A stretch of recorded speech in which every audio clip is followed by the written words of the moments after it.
కోడి రామ్మూర్తి నాయుడు ఈ పేరు కొద్ది మందికి మాత్రమే తెలిసేమో. ఒక తెలుగువాడిగా మనం కోడి రామ్మూర్తి నాయుడు పేరును గర్వంగా చెప్పుకోవచ్చు.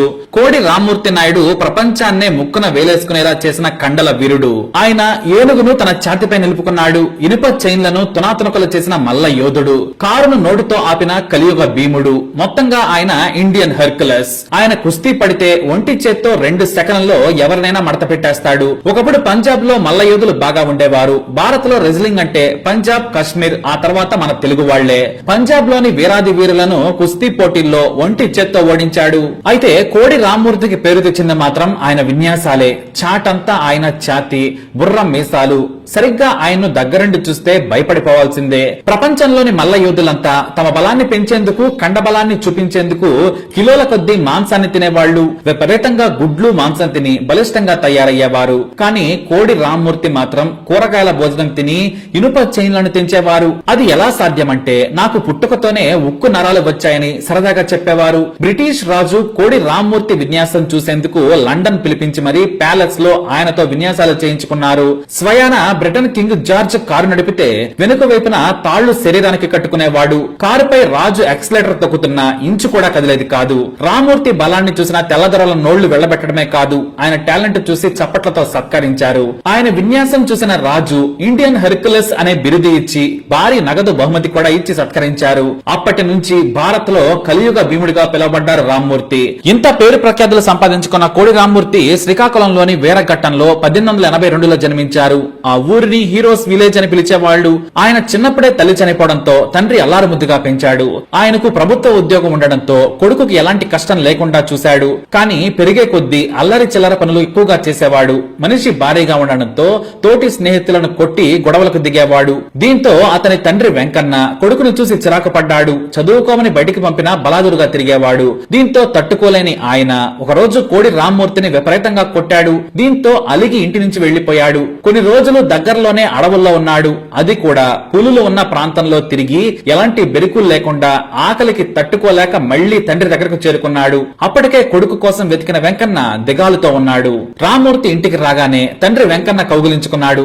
బాగా చదువుకోవాలి నాన్న, లేదంటే సమాజంలో ఎలాంటి గుర్తింపు లేకుండా అయిపోతావు. కష్టపడి నీకు నువ్వు గౌరవంగా ఎదుటి వ్యక్తి ఎదురు చేయి చాచకుండా బ్రతకాలి. అంతకంటే నాకు ఇంకేం వద్దని తన అన్న దగ్గరకు పంపాడు. విజయనగరంలో ఉన్న రామ్మూర్తి పెదనాన్న నారాయణ స్వామి ఇన్స్పెక్టర్ గా పనిచేస్తూ ఉన్నాడు. ఆయన కసరత్తులు చేస్తూ ఉండేవాడు. అప్పుడే కోడి రామ్మూర్తికి బాడీ బిల్డింగ్ పైకి మనసు మళ్లింది.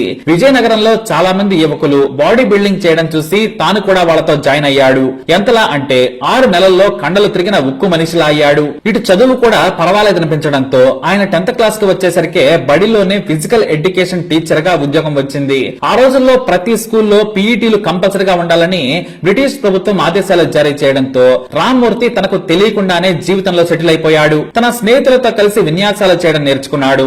స్కూటర్లను ఆపటం, చైన్లను వంచటం, ఛాతిపై ఏనుగును నడిపించుకోవడం లాంటివి చేశాడు. కోడి రామ్మూర్తి ఇలాంటి అరవేర భయంకరమైన విన్యాసాలు ఎన్ని చేసినా విజయనగరం మాత్రం దాటలేదు. కానీ మద్రాసులో సాహస విన్యాసాల పోటీలు నడుస్తున్నాయని తెలిసి వెళ్లాడు రామ్మూర్తి. అక్కడ ఆయన ఇనుప గొలుసులను అలవోకగా తెంచేశాడు. అతని 2 భుజాలకు 2 బైకులను తాళతో కట్టుకుని నిలబడ్డాడు. బైకర్లు స్కూటర్లకు ఎంత ఎక్సలేటర్ ఇచ్చినా ఇంచు కూడా కదలలేదు. పైగా పైకి లేచేవి. ఆయన ధైర్యాన్ని, బలాన్ని చూసి జనం తండోపతండాలుగా వచ్చారు. ఆఖరుగా ఛాతిపై ఒక పెద్ద బల్లను పెట్టుకుని దానిపై ఏనుగును నడిపించుకున్నాడు. ఆ ఒక్క విన్యాసంతో యావత్ బ్రిటిషు అలాగే ఇండియన్ పెద్దలకు కూడా రామ్మూర్తి పేరు తెలిసిపోయింది. స్వయంగా ఇండియన్ వైస్రాయ్ రామ్మూర్తిని పిలిపించుకుని విన్యాసాలు చేయించుకుని చూసి అబ్బురపడ్డారు. ఆ తర్వాత ప్రముఖ స్వాతంత్ర సమరయోధుడు బాలగంగాధర్ తిలక్ ఆయన్ను ప్రపంచానికి పరిచయం చేశారు. తిలక్ రెఫరెన్స్ తో భారత్ లో చాలా చోట్ల ఇలాంటి సాహస విన్యాసాలు చేశారు. అయితే బర్మాలో ఓ షో చేసి అటు నుంచి అమెరికా వెళ్లాలనుకున్నారు తిలక్. అయితే బర్మాలో ఓ సంఘటన జరిగింది. తాను బస చేసే హోటల్ నుంచి బర్మాలోని ప్రభుత్వ అధికారులు ఆయన్ను స్టార్ హోటల్ కు భోజనానికి పిలిచారు. అయితే తనతో పాటు ఆయన మిత్రులు, వ్యక్తిగత సిబ్బందిని తీసుకుని బయలుదేరుతుంటే కాదు, మీరొక్కరే రావాలని ఆదేశించారు. సరేనని కారెక్కిన ఆయనకు చిన్న అనుమానం వచ్చింది. ఆయన కారు వెనక మరో కారు వస్తోంది. ముందు కారు డ్రైవ్ చేస్తున్న డ్రైవర్ ఏమో ఏమీ మాట్లాడటం లేదు. ఇక రామ్మూర్తికి వెంటనే ఏదో డౌట్ కొట్టి వెనుక సీట్ లో ఉన్న ఆయన డ్రైవర్ పేక పట్టుకుని కారు ఆపమని చెప్పాడు, లేదంటే మెడలు విరిచేస్తానని చెప్పడంతో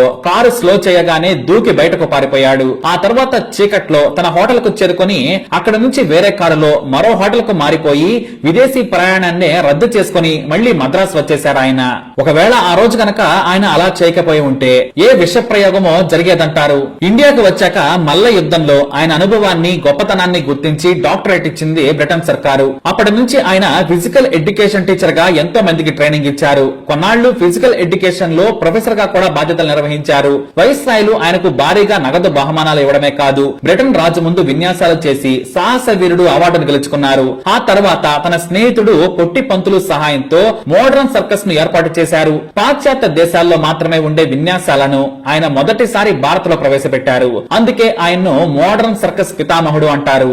ఏ దేశంలో లేని విన్యాసాలను ఆయన తన సర్కస్ కంపెనీలో ఎంతో మంది యువకులకు ట్రైనింగ్ ఇచ్చి మరీ చేయించారు. ఇక ఆయన సర్కస్ కు వేలాదిగా వచ్చేవారు జనం. ఆ రోజుల్లోనే కోట్లు సంపాదించారు ఆయన. కొన్నాళ్లకు సర్కస్ ను వదిలేశారు. అయినా సరే తన సర్కస్ కంపెనీలోనే స్కూటర్ తో కారుతో విన్యాసాలు స్వయంగా చేశారు. కోడి రామ్మూర్తి సర్కస్ కంపెనీ అంటే జనం విరగబడి వచ్చేవాళ్లు. ఇక ఆ తర్వాత ఆయన వయసు పైబడడంతో పాటు డబ్బులు బాగా సంపాదించాక వీటన్నింటినీ కూడా వదిలేశారు. ఓవైపు స్వాతంత్ర పోరాటం ఊపందుకుంటున్న సమయంలో తాను ఇలా చేయడం సబబు కాదని గ్రహించిన ఆయన సంపాదించిన దాంట్లో 90% పిల్లల ట్రస్టులకు దానం చేశారు. స్వతంత్రం కోసం పోరాడే వాళ్లకు కూడా వేలాది రూపాయలు దానం చేశారు కోడి రామ్మూర్తి. గాలికి తిరిగి అల్లరి కుర్రాడు, ప్రపంచం మెచ్చిన కుస్తీ వీరుడయ్యాడు. ఆ తర్వాత సాహస విన్యాసాలు చేసి బాడీ బిల్డర్ గా గుర్తింపు పొందాడు. ఇక తాను అన్నింటి నుంచి రిటైర్ అయినా ఆరోగ్యంపై ఆయన యువతకు క్లాసులు తీసుకునేవారు. బాడీ గట్టిగా ఉన్నప్పుడే మనసు దృఢంగా ఉంటుంది, ఆత్మవిశ్వాసం పెరుగుతుంది అని స్వయంగా జిమ్ ఏర్పాటు చేసి ఉచితంగా శిక్షణ ఇచ్చారు. స్వాతంత్రం కోసం దేశవ్యాప్తంగా జనం పోరాడుతున్న సమయంలో ఆయన తనవంతు సాయం చేశారు. వేలాది మందికి ఆర్థిక సాయం చేస్తూనే వెనకుండి పోరాటం కూడా నడిపించారు. ఆయన తన జీవిత చరమాంకలో ఎలాంటి అనారోగ్యానికి గురి కాలేదు. సాధారణంగానే 1942లోనే స్వతంత్రం రాకముందే స్వర్గస్థులయ్యారు కోడి రామ్మూర్తి నాయుడు. ప్రపంచంలో వెజిటేరియన్ బాడీ బిల్డర్ మన కోడి రామ్మూర్తి మాత్రమే. మీరు బలం కోసం ఎలాంటి మాంసం తీసుకుంటారని బ్రిటిష్ రాజు జార్జ్ రాణి క్వీన్ మేరీ ఆసక్తిగా అడిగారు. దానికి ఆయన తాను మాంసం ముట్టను, సాధారణ కూరగాయలు పండ్లు మాత్రమే తీసుకుంటానని చెప్పడంతో అందరూ అవాక్కయ్యారు. మన కోడి రామ్మూర్తి నాయుడు బలం వెనుకున్న రహస్యం వెజిటేరియన్ మాత్రమే.